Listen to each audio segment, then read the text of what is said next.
fingerprint ng isa pang Alice Go hindi nagtugma sa fingerprint ni suspended Bamban Tarlac Mayor Alice Go ayon sa National Bureau of Investigation.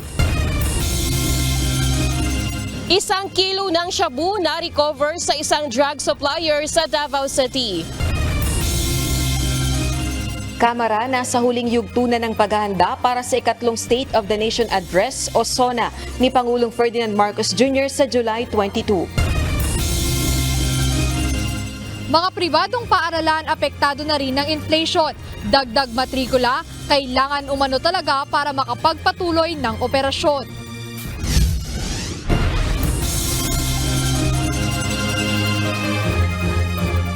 Magandang hapon Pilipinas at sa buong mundo. Una sa ating mga balita. Hindi tumugma sa fingerprints ni Bamban Tarlac Mayor Alice Go ang fingerprint naman ng isa pang Alice Go na may address sa Quezon City batay sa kinuha nitong NBI clearance. Resulta ito ng ginawang pag-usuri ng National Bureau of Investigation o NBI. Ito ang balita ni Dante Amento live. Magandang hapon Dante, ano ba ang sinasabi ng NBI sa posibleng dahilan bakit dumitaw itong isang Alice Go sa Quezon City? At ito rin ba yung Alice Go na ipinakita ni Senador Ontiveros doon sa nakaraang pagdinig sa Senado na merong NBI clearance? Magandang hapon June. Sa ngayon ay hindi rin masabi ng National Bureau of Investigation bakit nga lumitaw itong Alice Go na ito na sinasabing mayroong address dyan sa Quezon City at ayon pa nga sa NBI, mali, bukod sa mali yung address na nakalagay doon sa kanyang NBI clearance ay hindi rin kilala ng mga residente kung sino nga itong Alice Go na ito.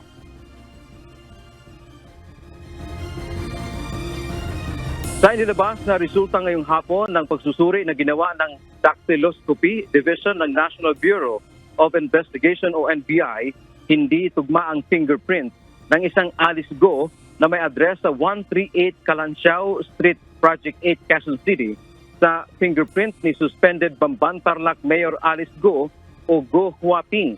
Pinuntahan ng NBI ang nasabing address noong June 26, 2024, subalit mali umano ito at iba yung nakatira doon sa lugar. Hindi rin anya kilala ng mga residente doon ang isang Alice Go.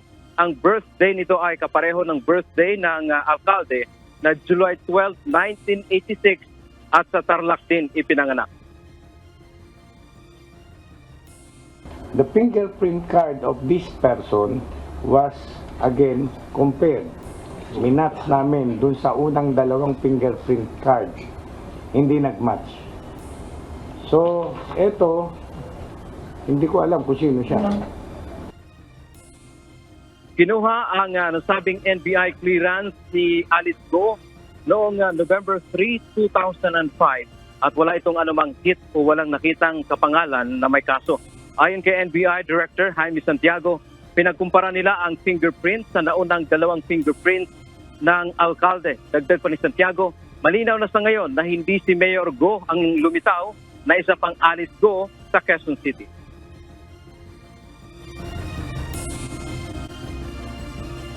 Ang inaalam lang naman ng Senate, if Go Huaping, a Chinese national, and Alice Go, Alice, si Mayor, a one and the same person. So we have already closed that question. One and the same person. June, ang isa sa tinitingnang anggulo ng NBI ay maaring may nagputos umano sa taong ito na kumuha ng NBI clearance at gamitin ang Alice Go na pangalan. Pero hindi masabi ng kawalihan kung sino ang nasa likod nito o kung ano ang partikular na pakay. Maaaring may nag-instruct sa kanya, kumuha ka ng clearance, gamitin mo ito. Alice Go, born on July 12, 1986, pinanganak ka sa Tarlac. O, bayaran kita ng 20 mil. June, ayon pa kay NBI Director Jaime Santiago kanina, inaasahan yung kanilang finding dito sa Alice Go na nasa Quezon City ay kanilang ipipresenta sa susunod na pagdinig ng Senado na nakatakda sa July 10, 2024. At ayon pa nga kanina sa NBI ay nakahanda rin silang magbigay ng pabuya kung sino man ang makapagtuturo dito sa Alice Go na ito. At mayroon naman daw confidential fund ang NBI para sa inaasahan o para magbigay ng pabuya kung sino man ang may ideya kung saan naroroon ito ngayong si Alice Go na ang sinasabi pa nga dito ng kawanihan ay maaring ang ginamit lang nito ang isang fictitious name dahil hindi talaga umiiral itong Alice Go na ito at maaring mayroon nga nag-utos sa kanya at yan pa ang aalamin ng NBI kung ano ang maaring dahilan dito sa anggulong ito. Yun yung sinasabi mo kanina na mag-offer ang NBI ng reward. Magkano naman ang reward kung sakasakali sa makapagtuturo dyan sa Alice Go na yan na kumuha ng NBI clearance na yan, Dante?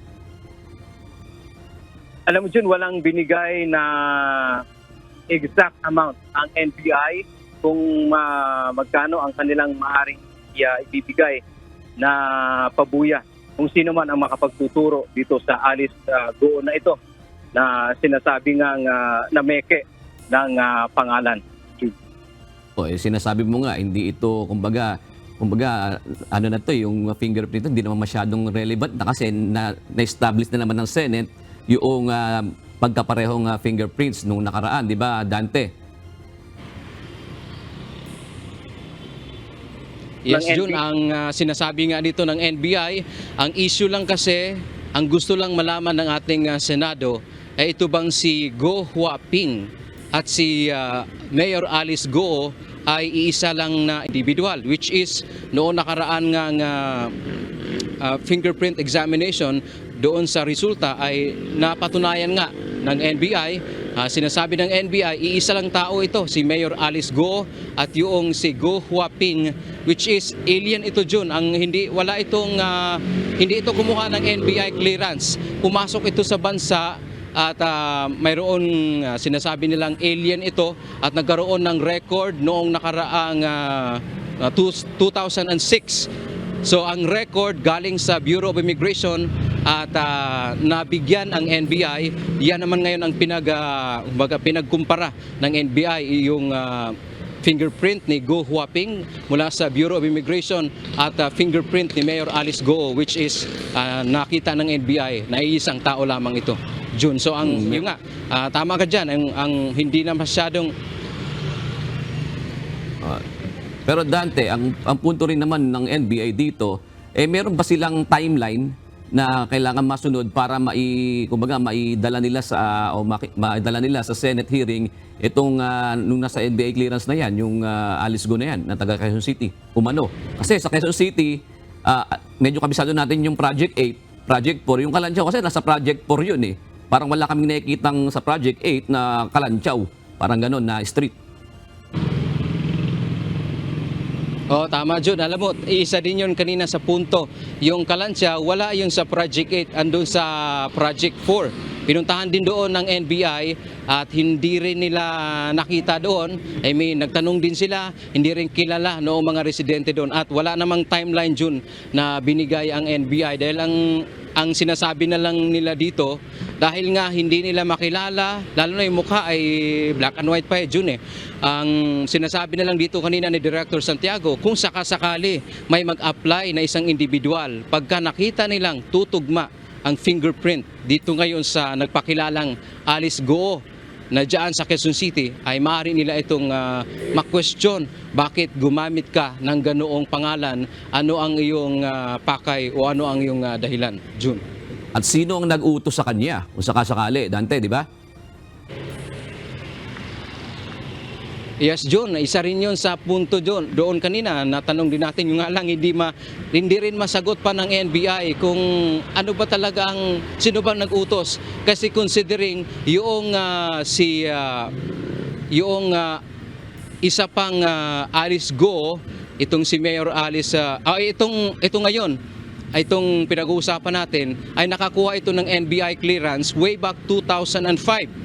At si Mayor Alice Go naman, kumuha siya ng pinakahuling NBI clearance nito lamang 2021. So hindi tayo nagkakamali, humigit kumulang, nasa 15 o 16 years ang gap.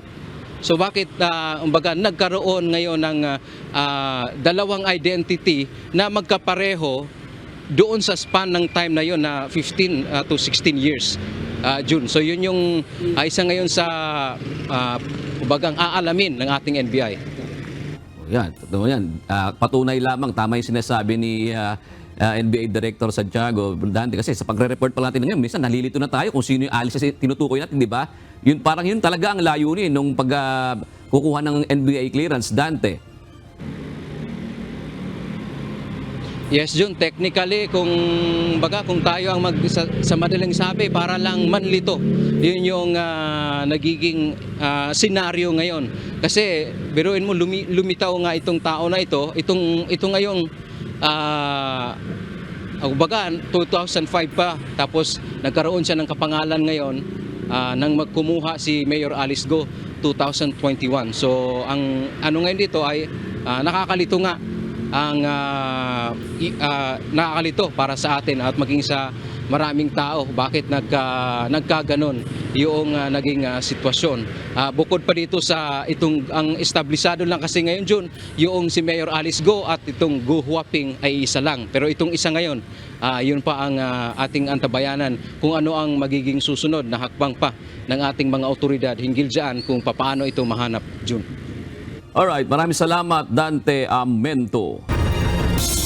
Hihilingin ng Commission on Elections sa National Bureau of Investigation o NBI ang lahat ng records ni suspended Bamban Tarlac Mayor Alice Go. Nais ng COMELEC na pagkumparahin ito sa hawak nilang datos, lalo na ang fingerprints ng alkalde. Nagbabalik si Dante Amento. We will officially request for the report findings doon sa mismong fingerprint examination and such other examinations that the NBI is conducting. Nagtungo kanina sa Commission on Elections si National Bureau of Investigation o NBI Director Jaime Santiago. Napag-usapan nila ni COMELEC Chairman George Erwin Garcia ang kaso ni suspended Mayor Alice Go. Ayon kay Garcia, susulat sila sa NBI para hilingin ang record ng alkalde tulad ng resulta ng kanyang fingerprints examination. Makatutulong niya ang mga dokumento para sa kanilang ginagawang investigasyon sa suspendidong opisyal para naman sa pagsasampa ng bukod na kaso. Magamit namin yung mga dokumentong yan, mga ebidensyang yan, sa pag-build up ng kaso kung meron man. Kabilang sa inaasahang ibibigay ng NBI ang isang Alice Go Ilial na taga Quezon City na maaring umano'y pinagnakawan ng identity o pagkakakilanlan ng alkalde. Yung third, yung 2005 clearance ng Alice Go Ilial ay in-examine na within the day, lalabas po ang examination. Dagdag pa ni Garcia, ikukumpara nila ang fingerprint ni Go galing sa NBI sa kanilang hawak na datos batay sa nakuha sa voter registration ni Go. May isa lang anyang Alice Go sa kanilang tala. Noong April 2021, nagparehistro si Go at October 2021 din siya naghain ng Certificate of Candidacy o COC bilang alkalde ng Bamban. Paliwanag ng COMELEC, wala namang kumontra sa pagpaparehistro ni Go, kaya nila ito inaprubahan. Walang nag-oppose sa kanyang application for registration. Kung kaya naman na-approve yun ng Election Registration Board ng Bamban Tarlac. Tiniyak naman ni NBI Director Santiago na kaisa sila ng COMELEC sa pagtataguyod ng maayos na halalan sa bansa. Tutulong ang NBI sa pag-iimbestiga sa ibang isyo na kinakaharap ng COMELEC tulad ng hacking, vote buying at iba pang krimen na may kaugnayan sa eleksyon. We will cooperate. Ang NBI nandyan. We'll try to arrest itong mga tao na to na bumibili ng boto. Dante Amento, UNTV, News and Rescue. Diyos ang aming sandigan, serbisyo publiko ang aming pinahahalagahan.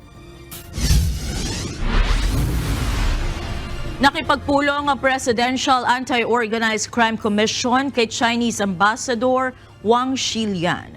Pinag-usapan dito ang kampanya laban sa iligal na operasyon ng offshore gaming sa Pilipinas. Isinagawa ang pagpupulong noong Lunes, July 1 sa pangunguna ni PAOK Chairman Executive Secretary Lucas Bersamin. Dito tinalakay kung papaano pa mapaiigting ang pagtutulungan ng Pilipinas at China para labanan ang transnational organized crimes. Kinikilala naman at suportado ng China ang ginagawang mga hakbang ng Pilipinas upang masawata ang operasyon ng mga iligal na pogo. Gayon din ang pag-rescue sa mga Chinese national na biktima ng mga ito.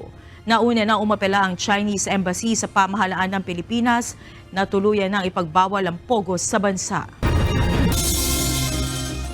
Nasa huling yugto na ng paghahanda ang House of Representatives para sa ikatlong State of the Nation Address o SONA ni Pangulong Ferdinand Marcos Jr. Samantala, pagtutuunan naman ng pansin ng Kamara ang pagpasa sa 6.352 trillion peso 2025 General Appropriations Bill bukod sa nalalabing priority measures ng Marcos administration. Ito ang balita ni Rosalie Cos.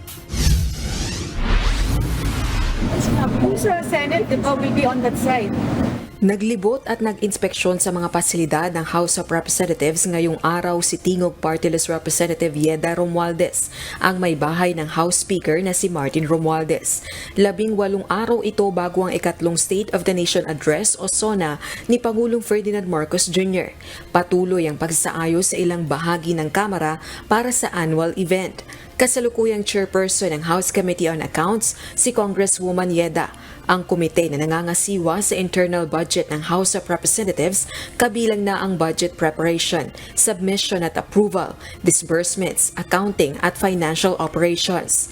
Nasa huling yugto na ng paghahanda ang House of Representatives para sa ikatlong SONA ni PBBM. Araw ng Martes, July 2, nang isagawa ang SONA Interagency Meeting sa Palasyo ng Malacanang sa pagitan ng mga opisyal ng House of Representatives, Senate at Office of the President. Kasama rin sa pagpupulong ang Philippine National Police at Metro Manila Development Authority.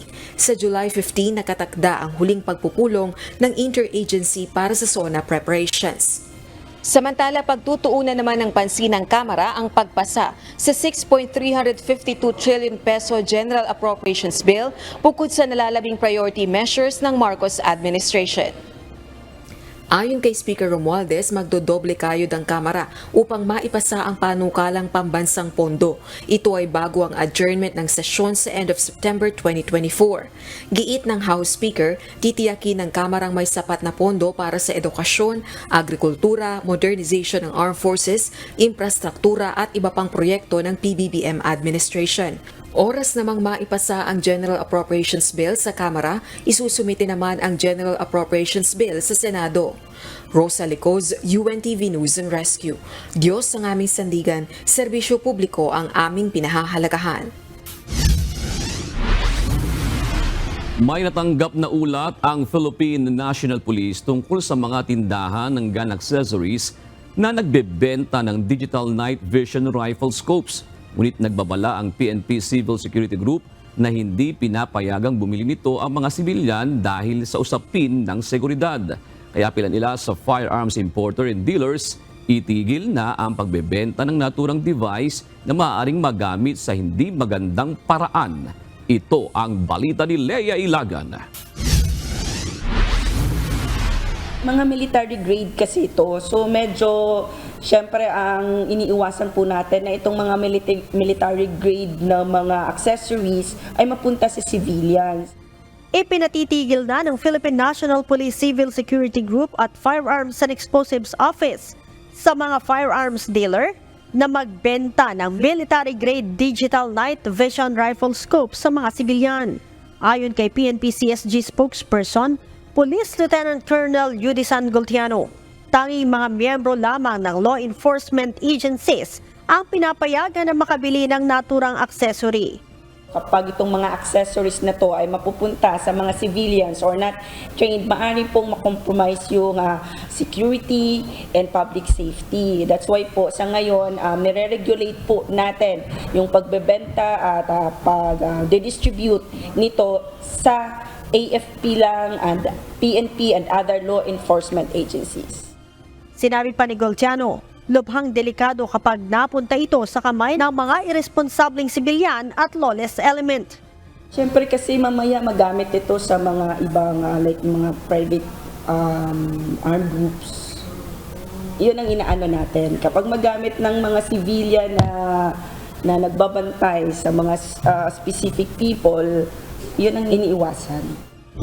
Ang pagbabawal ng PNP-CSG sa pagbebenta ng military-grade night vision rifle scopes ay resulta ng mga natatanggap nilang sumbong hinggil sa mga sibilyan na nakabibili nito at ipinupost pa sa social media. May mga nakakarating ho natin sa ating impormasyon, yung iba po kasi nagpo-post din sa mga Facebook pages nila, no? Kaya po talagang in relation to this, maghihigpit din tayo sa pag-i-inspect sa mga firing range natin para ma-secure po talaga na nagfa-follow itong mga firing ranges natin ng mga protocols or policies according sa IRR ng RA 10591. Binalaan din ng CSG ang mga tindahan na lalabag sa kanilang kautusan at nagbebenta ng naturang aksesorya na hindi tumaan sa Firearms Classification Board. Kapag may mga dealers na ma-found out na may mga ganitong na nagbebenta ng mga regulated accessories, firearms accessories, maging ground ito for cancellation, revocation ng kanilang mga dealership license. Dagdag ng CSG, kukumpiskahin nila ang digital night vision rifle scopes na nasa pag-iingat ng sinumang sibilyan. Ang digital night vision rifle scope ay karaniwang ginagamit ng mga sniper para sa asentadong pagtama sa target. Leia Ilagan, UNTV, News and Rescue. Diyos ang aming sandigan, serbisyo publiko ang aming pinahahalagahan. Hindi pa natatapos ng PNP Firearms and Explosives Office ang Memorandum Circular para sa pagmamay-ari ng long firearms ng mga sibilyan. Ayon kay PNP Civil Security Group spokesperson Police Lieutenant Colonel Yudisan Gulciano, nire-repaso pa ng FEO ang guidelines para civilian ownership ng semi-automatic rifle. Gayunman, maaari na niya silang magpa-reserve sa mga gun dealers, subalit hindi pa ito maaaring ibenta o i-release sa mga sibilyan. Base sa Implementing Rules and Regulation ng Republic Act 10591 o Comprehensive Firearms and Ammunition Act, pinapayagan ang mga sibilyan na magmay-ari ng 5.56 semi-automatic long firearms. Ang FEO ay pina-finalize na po yung MC Memorandum Guidelines sa pagbebenta o pag-acquire ng mga rifles, no? And we are on the final stage na ng MC drafting, and hopefully makakarating na ito kay Chief PNP within this week or the following week po. Kasi minamadali din po ni Chief PNP actually ito, special rin po niya to, directive sa FEO na gumawa na or tapusin na itong guidelines about sa pagbebenta ng rifle. Isang negosyante sa Davao City ang umamin umano na may itinatagong illegal na droga sa kanyang bahay matapos maaresto sa isang checkpoint. Sa follow-up operation, na-recover ng mga otoridad ang 1 kilo ng shabu na nakatago sa cabinet nito. Ito ang balita nila Lane Moreno. Nai-reveal niya na meron siyang tinatago na higit kumulang na 1 kilo. 7 million na almost. Deliver niya. Ayan, order sa kanya. Nag-transport siya. 6.9 million pesos na halaga ng shabu, may timbang na halos 1 kilo ang na-recover ng Davao City Police Station 8 sa bahay ng isang drug suspect sa NHA Maa, Davao City, pasado alas 2 kaninang madaling araw. Kinilala ang suspect na si alias Jose na isang negosyante. Una na itong nahuli noong July 1 ng hapon sa isang joint check sa Barangay Sirawan, Turil District, Davao City. Nakuha sa kanya ang baril at drogang nagkakahalaga ng higit 300,000 piso. Inaresto rin ang live-in partner nito na nakunan rin ng iligal na droga. Ayon sa Davao City Police Station 8, habang nakakulong ang suspect, inamin nitong may tinatago pa umano siyang iligal na droga sa kanilang bahay. Nang tahan ng pulis ang bahay nito, doon nakita ang nasa 1 kilong shabu nakatago sa cabinet at nakabalot ng plastic. Galing Manila, meron siyang boss na natawagan, then pick upin niya yan doon sa Cagayan. Mga ano na yan, order na. babahagi-bahagi niya na. Malakihan. Kaya yung nasa bahay niya, i-deliver niya rin yun. Ayon sa PNP, si alias Jose Omano ang nagsusupply ng droga sa Davao Region. Nagpositibo rin ito sa drug testing. Isinailalim na ang suspect sa inquest proceedings at maharap sa kasong paglabag sa Republic Act 9165 Section 5 o ang pagbebenta at pag-deliver ng mga illegal na droga at illegal possession of firearms. Iniimbestigahan pa ng PNP kung kanino nanggaling ang droga at kung kanino niya ito i-deliver. Lelaine Moreno, UNTV News and Rescue. Diyos ang aming sandigan, serbisyo publiko ang aming pinahalagahan. Aabot sa 700 gramo ng marijuana at 100 tableta ng hinihinalang ecstasy ang nakumpiska ng mga tauhan ng PNP Drug Enforcement Group sa Pasay City. Ayon kay PDEG Director Police Brigadier General Eliazar Mata, nasabat ang naturang ilegal na droga alas 5:50 kanina umaga sa Service Road ng Rojas Boulevard, Pasay City. Tinatayang aabot sa 1.2 million pesos ang halaga ng ecstasy at marijuana ang nakumpiska ng PDEG. Naaresto rin sa nasabing operasyon ng isang suspect na ngayon ay nasa kustodiya na ng Special Operations Unit ng National Capital Region. Nakatakda itong sampahan ng paglabag sa Republic Act 9165. Ang nakumpiska ng mga illegal na droga ay itinurn over na sa PNP Forensic Group para sa laboratory examination. Walang pangangailangan na baguhin na foreign policy ng Administrasyong Marcos upang maresolba ang usapin sa West Philippine Sea. Ito ang paniniwala ng isang political analyst sa gitna ng patuloy na panghaharas ng China sa karagatang sakop ng bansa. Sa kabila nito, dapat umanong magkaroon ng dagdag na hakbang ang pamahalaang Pilipinas para maresolba sa mapayapang paraan ang usapin na ito sa Beijing. Ito ang balita ni Nel Maribuhok. I don't think na the foreign policy regarding the West Philippine Sea and the relations with China should change. Hindi nararapat baguhin pa ng Pilipinas ang polisiya o relasyon nito sa China sa gitna na nangyayaring tensyon sa West Philippine Sea. Ayon sa political science professor at analyst na si Dennis Coronacion, medyo komplikado ang relasyon ng dalawang bansa. Maraming aspeto ang nakapaloob sa bilateral relations nito, kabilang na dito ang ukol sa kalakalan at pamumuhunan na hindi maaaring isang tabi ng pamahalaang Pilipinas. Kapagayan ngayon, may problema tayo with in terms of, sinabi mo, geopolitical issue on the West Philippine Sea. So does it mean na hindi na mag-invest sa atin ang China o kaya puputuloy na yung economic relations ng China sa Pilipinas? Well, ang sagot ko doon, tingin ko hindi. Kasi nga, hindi naman ganun kasimple yung ugnayan ng dalawang bansa. Meron pa yung ibang aspeto. Oo. Pero I'm not saying na hindi maapektuhan yung economic natin, yung goal ng current administration to increase or to sustain economic growth. Noong 2018 at 2019, patuloy na nangunguna ang China sa may malaking pamumuhunan sa Pilipinas batay sa datos ng Board of Investments. Malaking porsyento nito ay inilaan sa sektor ng information technology, communications, manufacturing, real estate at electricity. Bukod pa ito sa maraming produkto at raw materials na inaangkat ng Pilipinas mula sa China tulad ng electronic parts at semiconductors. At upang maresolba sa mapayapang paraan ang usapin sa West Philippine Sea, ayon kay Professor Coronacion, dapat dagdagan ng pamahalaan ng back channel o diplomatic channels nito sa China. Kung meron man ako isa-suggest, is dagdagan lang yung mga back channels. Okay. Oo. Yung diplomatic channels.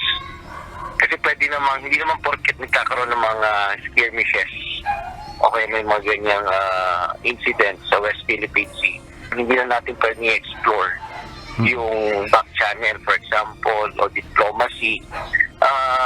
In fact, all the more na importante yan eh. Nagpapatuloy ang pulong sa Philippine-China Bilateral Consultation Mechanism on the South China Sea. Isa itong paraan ng dalawang bansa upang talakayin ng issue sa West Philippine Sea. Una na ring inihayag ni Pangulong Ferdinand Marcos Jr. na may gagawin ng dagdag na hakbang ang pamahalaang Pilipinas sa isyu na ito sa West Philippine Sea, bagay na hindi na idinetalye pa ng Pangulo. Nel Maribuhok, UNTV News and Rescue, Diyos ang aming sandigan, serbisyo publiko ang aming pinahalagahan. Itinuturing na Armed Forces of the Philippines na seryosong usapin ang inihayag ni Senator Amy Marcos na 25 lugar sa bansa ang posibleng tinatarget ng hypersonic missiles ang China dahil sa pagkakaroon ng EDCA sites at sa sitwasyon sa West Philippine Sea. Ayon kay AFP spokesperson Colonel Francel Padilla, handa silang makipag-ugnayan kay Senator Marcos upang makuha ang mga detalye nito at makagawa ng kaukulang aksyon para matiyak ang seguridad ng bansa. Sa isang video sa kanyang Facebook page, sinabi ng presidential sister na may nakita siyang plano ng China na gagamitin ng hypersonic missiles laban sa bansa kaugnay ng tensyon sa West Philippine Sea. Kung aatake man kasi ang China, hindi army ang ipadadala nito para lumusob sa bansa kung hindi air warfare ang gagamitin nito. Muling nagkasundo ang Pilipinas at China kaugnay sa pagpapahupa ng tensyon sa South China Sea. Ginawa ng dalawang bansa ang commitment matapos ang isinagawang 9th meeting of the Bilateral Consultation Mechanism in the South China Sea kahapon. Ito ang unang pagkakataon na muling nagkausap ang Pilipinas at China matapos ang ginawang harassment ng Chinese Coast Guard sa tropa ng Pilipinas sa May Ayungin Shoal noong June 17. Muling binigyan diin ng DFA na patuloy na poprotektahan ng Pilipinas at hindi natin isusuko ang ating karapatan sa West Philippine Sea. Nagkasundo ang dalawang bansa na kailangan maibalik ang tiwala at kumpiyansa sa bawat isa at magsagawa ng mga produktibong dialogo kaugnay sa issue ng pinagtatalunang teritoryo.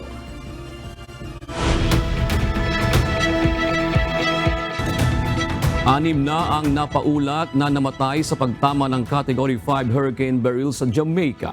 Tinatayang nasa 90% din ng mga bahay sa isla ng Grenadines Archipelago ang napinsala.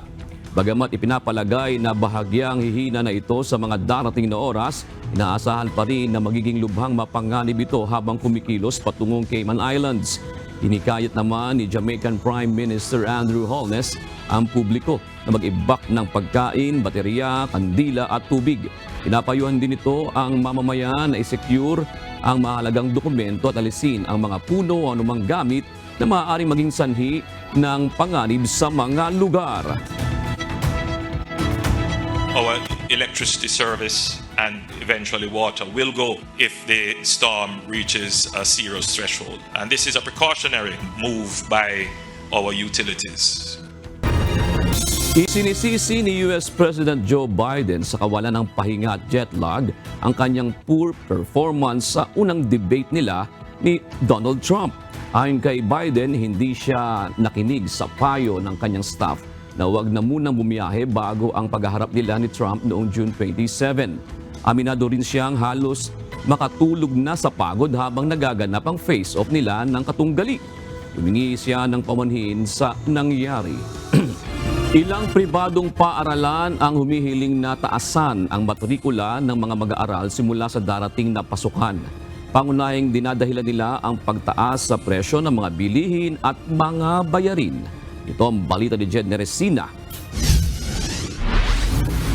The usual reason for a tuition fee increase is yung inflation natin and the rising cost of operations talaga, yung utilities, the basic commodities. Ilang pribadong paaralan mula sa basic hanggang sa higher education ang nag-apply para taasan ang matrikula sa susunod na school year ayon sa Coordinating Council of Private Educational Associations of the Philippines o COCOPEA. Ito ang kinumpirma ng COCOPEA kung saan nila ang iba rito ay long overdue na ang tuition fee hikes dahil huling nag-apply sila ay bago pa magkapandemya. Iniugnay rin nila ang pagtaas ng matrikula sa pagtaas ng presyo ng ilang bilihin o inflation. Paliwanag ni COCOPEA Legal Counsel Attorney Christine Carmina Manaog na masusi ang ginagawang pag-aaral bago ang ganitong hakbang mula sa mga pribadong paaralan.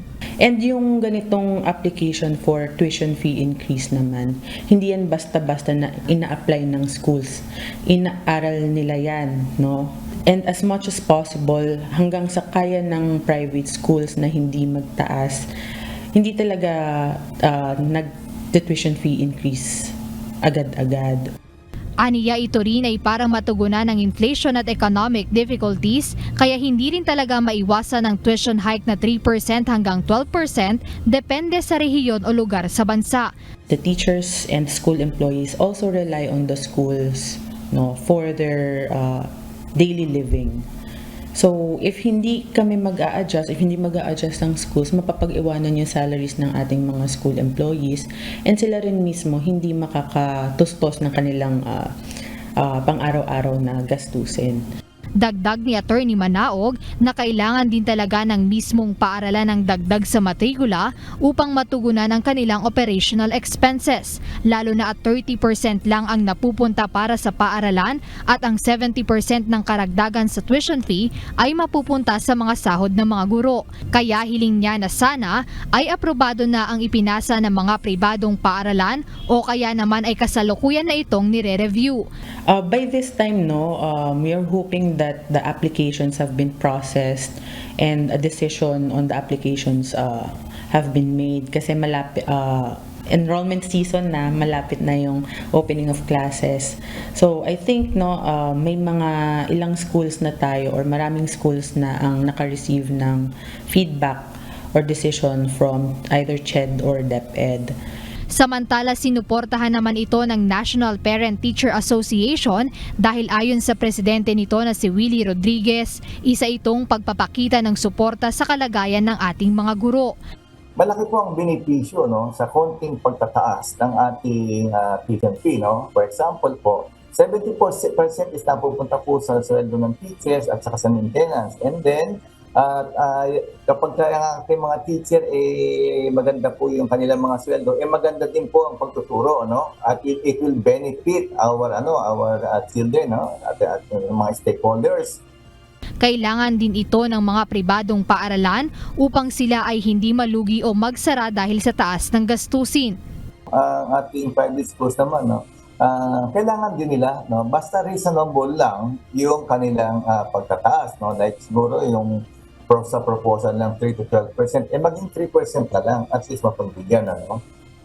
Siniguro naman ng mga pribadong paaralan na ang pagtataas nila sa matrikula ay babalik sa mga mag-aaral sa pamamagitan ng mas dekalidad na serbisyo pagdating sa pagtuturo. Sadyang kailangan lang din talagaan nilang makasabay sa pataas na gastusin sa operasyon ng paaralan, lalo't sila ay umaasa lang sa ibinabayad ng mga mag-aaral.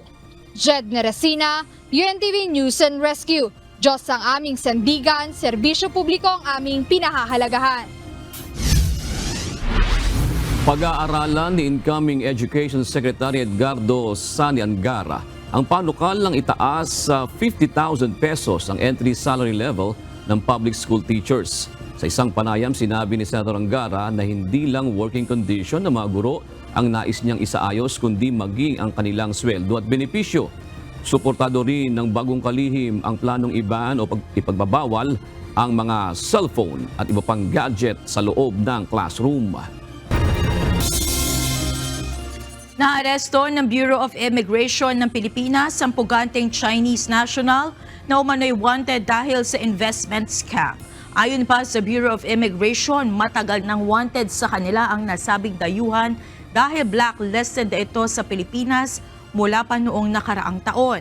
Sa ngayon ay inaasikaso na ng immigration ang pagpapadeport sa dayuhan. Arestado ang isang Vietnamese na babae matapos ang magwala sa Terminal 3 ng Ninoy Aquino International Airport noong Lunes, July 1. Base sa impormasyon ng Bureau of Immigration, agresibo umanong kinuha ng Vietnamese ang kanyang passport habang sumasailalim sa inspection ng immigration. Bigla na lamang rin umano itong gumawa ng eksena matapos ang maglupasay sa sahig ng airport at nagsisigaw. Sinasabing in-stream pa nito sa social media ang kanyang pagwawala na lalong nagdulot ng abala sa immigration departure area. Dinala ang Vietnamese sa head office ng Bureau of Immigration para sa inquest proceedings at saka inilipat sa Camp Bagong Diwa para naman iproseso ang kanyang deportation. Inihayag ni U.S. Maritime Security Expert Ray Powell na muling bumalik sa loob ng Philippine Exclusive Economic Zone ang monster ship ng China. Base sa update ni Powell sa kanyang X account, sinabi nito na muling namataan sa loob ng EEZ ng Pilipinas ang 5901 na malaking barko ng China at naglalayag sa direksyon ng Sabina o Escoda Shoal. Sa Sabina Shoal, nakaistasyon ng barko ng Pilipinas na BRP Teresa Magbanwa na nag-umpisa noong pang April 2024. Sinasabing muling bumalik sa loob ng West Philippine Sea ang nasabing monster ship ng China matapos itong lumabas ng ating EEZ noong June 27. Inaasahan ngayong taon ay matatapos na ang pamimigay ng emergency allowance sa mga healthcare worker na nagsakripisyo ng kanilang oras at panahon sa kasagsagan ng COVID-19 pandemic. Ayon kay Department of Health Secretary Teodoro Herbosa, dapat alagaan at bigyan pa ng benepisyo ang mga ito lalo't marami na rin ang nag-alisan para magtrabaho sa ibang bansa. Ito ang balita ni Gladys Tuabi. Mukhang maibibigay na ng national government yung remaining 27 billion pa yun na hindi pa namin na-allocate para mabayaran na lahat. 20 bilyong piso pa ang backlog ng national government o hindi pa naibibigay na health emergency allowance sa mga healthcare workers sa bansa na nag-duty sa kasagsagan ng COVID-19 pandemic. Ayon kay Health Secretary Teodoro Herbosa, target na matapos na ngayong taon ang pamimigay ng nakabimbing healthcare allowance. Aniya kabilang sa kanyang mga prioridad bilang kalihim ng DOH na maisulong ang karapatan at kapakanan ng healthcare workers. Nag-aalisan yung ating healthcare workers Alam mo RJ, dapat alagaan ko sila Dapat bigyan pa sila ng housing, bigyan pa sila ng health benefits. Yung ibang health worker natin pumipila sa sa MAIP, yung medical assistance for indigent patients. Aniya dapat mabigyan ng karagdagang benepisyo ang mga ito upang maiwasan na ang pangingibang bansa ng mga ito. So yan, naaprubahan na rin ng DBM yan. Merong additional 5,000 na pwedeng mag-enroll ng additional HMO. So other than PhilHealth, pwede ka pang kumuha ng private, may subsidy yan na binibigay ang national government. Lahat ng government workers, pati healthcare workers, may additional money to get additional HMO. Kasi kung PhilHealth lang, parang mga 30% lang nun ang nababayaran sa ospital, maglalabas ka pa ng out of pocket. Samantala sa mungkahi ni Secretary Herbosa, napalitan ang pangalan ng ahensya at gawing Department of Health and Wellness. Kasi dito sa universal healthcare, pinupush namin ang primary care. Yung primary care, yung i-maintain mo yung wellness mo, hindi yung may sakit ka, pupunta ka emergency room. So ang idea nito is ma-promote yung being healthy and well. Kasi pag health tayo, illness lagi ang pinag-iisipan. So, ang problema sa pagpalit ng pangalan, RJ, mahal yan. Gastos yan. Ayon kay Secretary Herbosa, patuloy pa ang ginagawang pag-aaral sa pagpapalit ng pangalan ng ahensya, lalo't nangangahulugan ito ng karagdagang pondo. Gladys Tuabi, UNTV News and Rescue. Diyos ang aming sandigan, serbisyo publiko ang aming pinahahalagahan. Napa-walkout sa pagdinig ng Senate Committee on Accounts ngayong hapon si Senator Nancy Binay matapos makasagutan ng chairman ng committee na si Senator Alan Peter Cayetano tungkol sa sinasabing dinagdagang pondo sa pagpapatayo ng new Senate building. Iginiit ni Binay na dating chairperson ng komite 21 billion pesos ang halaga ng proyekto, ngunit nauna nang sinabi ni Cayetano at Senate President Cheese Escudero na umabot na ito sa 23 billion pesos. Order. Thank you, Mr. Chairman. I made my point. There's no such thing as 23 billion sa DPWH. Thank you, Mr. Chairman. 21.7 billion. Kabuang Kanaday. Tapusin natin na maayos to. Senado to ng Pilipinas, hindi to palengke.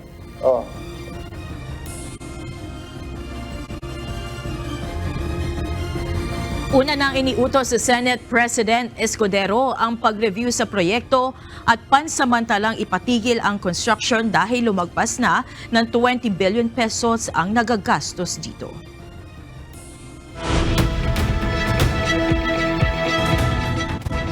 Ipinagpaliban ng isang New York judge hanggang September ang pagpapataw ng sentensya kay Donald Trump kaugnay ng hush money case nito. Plano ng kampo ni Trump na questionin sa korte ang conviction nito kasunod ng July 1 ruling ng Supreme Court. Batay sa desisyon ng Korte Suprema, may partial immunity ang dating presidente sa official acts nito sa kasagsagan ng presidency. Nagugat ang desisyon ng korte sa federal criminal case ni Trump na may kaugnayan sa pagtatangkang baligtarin ang resulta ng 2020 election. Sa July 11, unang nakatakda ang pagsentensya kay Trump sa criminal charges na isinampa laban sa kanya kaugnay ng suhol na ibinayad nito sa isang adult film star. Mabot na sa 116 na individual ang nasawi sa stampede sa isang Hindu religious gathering sa Northern India. Lagpas 100 na rin ang nasugatan sa pagtipon sa isang bayan sa Uttar Pradesh para sa sermon ng isang preacher. Papaalis na ang mga dumalo nang magkaroon ng dust storm na dahilan ng panik. Marami ang nadaganan at natapakan at meron ding mga nahulog sa roadside drain o kanal.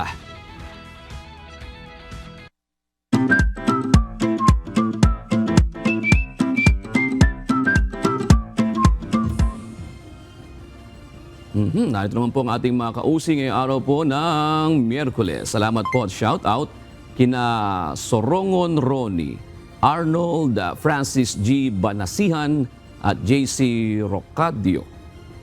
Maraming salamat din kay Leonardo Astillero, Josue Minister. Maraming salamat po at kay Leticia D.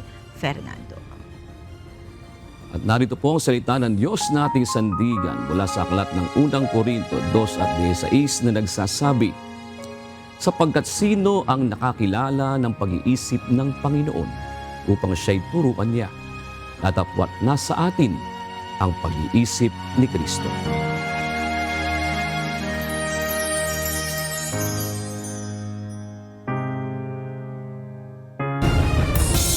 At yan ang kabuuan ng ating balitaan ngayong gabi. Aming inilahad ng buong katapatan kung paano namin nasaksihan.